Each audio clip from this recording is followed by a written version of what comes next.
Aujourd'hui, on va chez Guy Jaillard, à Saint-Leu-d'Estressan, facteur-restaurateur d'instruments de musique.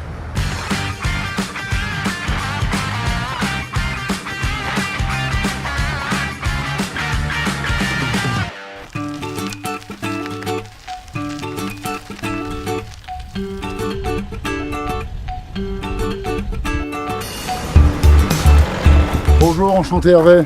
Eh ben moi c'est Guy, donc je suis facteur d'instruments de musique et restaurateur.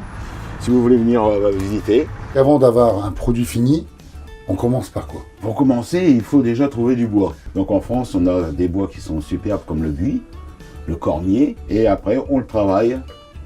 C'est-à-dire qu'on le tourne, on va donc le percer, l'aléser, pour réaliser un instrument complet. Le morceau de bois que vous avez mis, c'est pour faire quoi comme instrument? Bah là, on l'a tourné. Donc là, c'est, je dirais, une partie de l'ébauche. Une fois qu'il est comme ça, on va l'enlever, on va le laisser reposer pour qu'il ressèche. Ok. Parce que nos bois, il faut qu'ils soient secs pour travailler.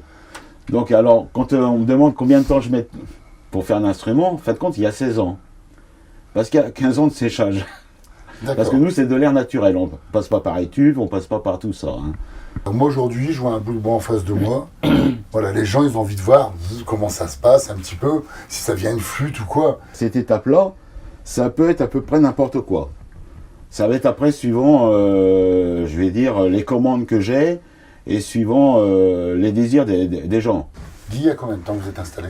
Vu que j'ai changé de statut plusieurs fois, le dernier changement, c'est 2005. J'avais quelqu'un dans la classe où c'est que j'étais à l'école, que son père était donc facteur d'instruments de musique. Et tous les week-ends, quand j'avais pas de musique ou j'avais rien d'autre à faire, bah, j'étais fourré dans son atelier. C'est une passion, c'est depuis toujours ça. Oui, oui. Alors au début, on fabrique une pièce pour réparer un instrument. On en fabrique deux. C'est comme bébé qui fait un pas, il fait deux pas, puis après c'est marché. Donc à la fin, bah, j'ai fait un instrument. À 17 ans, j'ai fait une trompette d'harmonie complète. Mais vous expliquez que vous faisiez aussi des instruments, bien sûr, qui étaient en cuivre, en métal. Est-ce que c'est possible de voir un peu? C'est sur les tables à côté. Eh ben on y va, je vous suis. Voilà par exemple un instrument qui est déjà bien avancé. On est parti entièrement de feuilles. Ça veut dire que vous prenez que la feuille et c'est vous qui transformez jusqu'à là. Voilà. Le corps, en fin de compte, c'est un trapèze qui va être roulé, qui va être soudé. Alors bon, comme je dis, la soudure est toujours à l'opposé des trous. Voilà. Ouais. Ah ouais, on la voit bien la soudure. Oui, on la voit bien. Pas du tout. C'est bien fait. Là, le voici en fini, le même. Et c'est vous qui faites de A à Z. Oui, je fais les clés, je fais les coulisses, je fais les bagues, je fais tout dessus. On voit un bout de métal qui se situe ici. Voilà, c'est une Alors feuille moi, de... je suis un peu impressionné. Et à la fin, Guy, voilà ce qu'il arrive à faire. Oui, alors bah, cette feuille-là, on va aller la rouler. Tiens, dans ce sens-là. C'est quelle matière? Alors là, c'est du maillechort. Du quoi? Du maillechort. Maillechort. Oui, c'est un peu comme les pièces de 1 franc dans le temps. Voilà. Il faut être minutieux.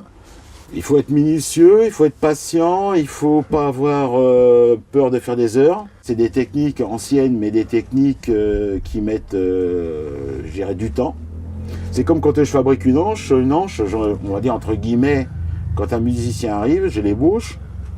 J'en ai pour 5 minutes à régler, mais c'est 20 ans de travail. C'est important d'avoir l'oreille comme un métier comme le vôtre.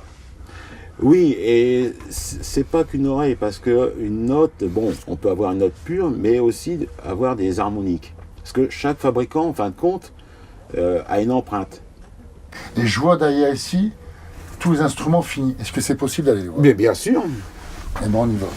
Aujourd'hui, Guy, un instrument comme celui-ci, combien d'heures à peu près? Alors, on ne sait pas le nombre d'heures, parce qu'un instrument comme celui-ci, entre le moment où on va commencer l'instrument et le moment où on finit, on met 6 mois. Mais par étape. Oui, d'accord. Et c'est toujours une fierté quand il y a quelqu'un qui repart avec un de vos instruments ici? C'est une partie des CD des groupes, là, qu'on m'envoie. Avec les enregistrements et avec mes instruments. On sent que ça vous porte à cœur quand même, ça. Bah, ça fait quand même plaisir, quand même quelque chose. Alors ici, on voit une corne, c'est la corne de Faralamo avec le John Wayne. Alors là, s'il a perdu, c'est le mauvais côté, c'est un game shorn. Et ben voilà, il va y arriver. Cet instrument-là, il paraît bête, Mais à chaque fois, il faut recalculer tous les trous, parce qu'on n'a jamais 2 fois la même corne. Il faut vraiment un calcul important pour Alors, chaque instrument. il y a des calculs, et puis une fois qu'on a fini les calculs, l'heure de vérité, c'est de descendre à l'atelier, et puis de faire l'instrument et de faire les trous, et de voir ce qui se passe. Il y a des gens, ils viennent, ils disent « Tiens, moi je voudrais le passage mineur sur tel instrument ». Je regarde l'instrument, je fais ça, je vais sur la perceuse, je fais le trou, et c'est bon, quoi. On sent vraiment que vous êtes passionné de votre métier, et vous avez vraiment des mains en or. Merci. Au clair de la lune, on va chez mon ami Guy, restaurateur de flûte, c'est lui le champion. N'hésitez pas à acheter un instrument, c'est que du bonheur. Je m'appelle Guy Jaillère, je suis facteur et restaurateur d'instruments de musique. Alors facteur, je ne porte pas le courrier, c'est pas ce que je fabrique, c'est quelqu'un qui m'a transmis sa passion et de me faire voir ce que je sais maintenant.